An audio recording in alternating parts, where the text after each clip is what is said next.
प्यारे भगवान बजरंगबली के आशीर्वाद और लगातार प्रार्थना से मीना सफल हुई अपने पति की स्मोकिंग छुड़वाने में। दोस्तों, ये कहानी है मिलिंद और मीना की, जो कई सालों से बॉम्बे में रहा करते थे। दोनों ही जॉब में थे। मीना एक स्कूल में टीचर थी, तो दोपहर को वो घर वापस आकर अपना घर और बच्चे संभालती थी। वहीं मिलिंद एक बड़ी कंपनी में जॉब करता था, तो सुबह का गया हुआ रात तक ही उसका घर वापसी होती थी। उन दोनों की ही जिंदगी काफ़ी भाग दौड़ की थी, और देखते ही देखते इस टेंशन भरी लाइफ से मिलिंद को न जाने कब स्मोकिंग की लत पड़ गई, और अब तो ये हालात थे कि वो एक चेन स्मोकर बन गया था। मीना इस बात से बिल्कुल नाखुश थी और काफ़ी दुखी रहती थी। दोनों के बीच इस वजह से तनाव भी हो गया था। आखिरकार मिलिंद भी अब इस बात से पछताने लगा था। अब जब वो स्मोकिंग छोड़ना चाहता था, तो स्मोकिंग उसे नहीं छोड़ पा रही थी। वो अक्सर मीना से कहता कि उसे स्मोकिंग छोड़नी है। तो जब दोनों ने ही तय करा कि स्मोकिंग छोड़ने का टाइम आ गया है, तो उन्होंने कई सारी चीज़ें ट्राई करी, जैसे आयुर्वेदिक मेडिसिन्स, एलोपैथिक मेडिसिन्स और न जाने क्या क्या। जिस किसी इंसान ने उन्हें जो भी सजेस्ट करा, उन्होंने वो सब करा। थोड़े टाइम के लिए मिलिंद की स्मोकिंग कम तो होती, लेकिन फिर से ज़रा सी टेंशन होती तो वो वापस स्मोक करने लग जाता, और वो उसके आगे अपने आप को बिल्कुल असमर्थ मानने लगा था। उसे लगता था कि उसकी विल पावर तो है, लेकिन स्मोकिंग की जो लत है वो उसे कुछ भी करने नहीं दे रही। मीना प्यारे बाबा जी पर बहुत विश्वास रखती थी। आखिरकार हार कर उसने अपनी ये परेशानी प्यारे बाबा से ही डिस्कस करी, और रोज़ दिन और रात सिर्फ एक ही चीज़ के लिए उनसे प्रार्थना करती थी कि मिलिंद का स्मोकिंग करना छुड़वा दे।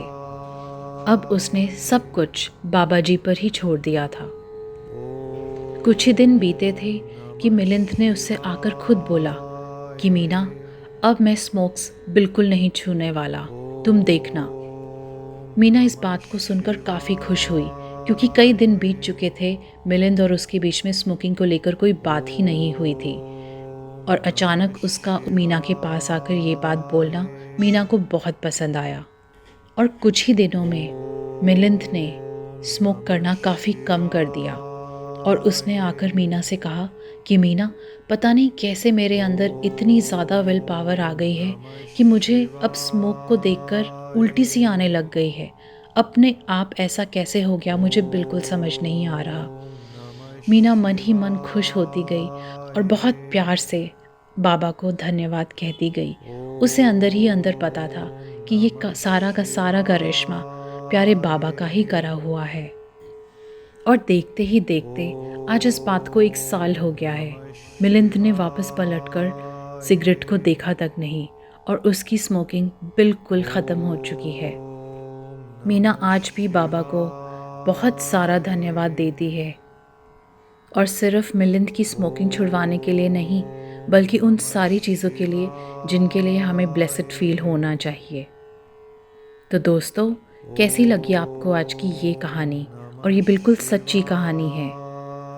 अगर आपके पास भी ऐसा ही कोई गॉडली एक्सपीरियंस है, तो उसे प्लीज़ कमेंट्स बॉक्स में मेंशन ज़रूर करें। मैं ज़रूर पढ़ना चाहूँगी। तो आज की मेरी कहानी यहीं तक।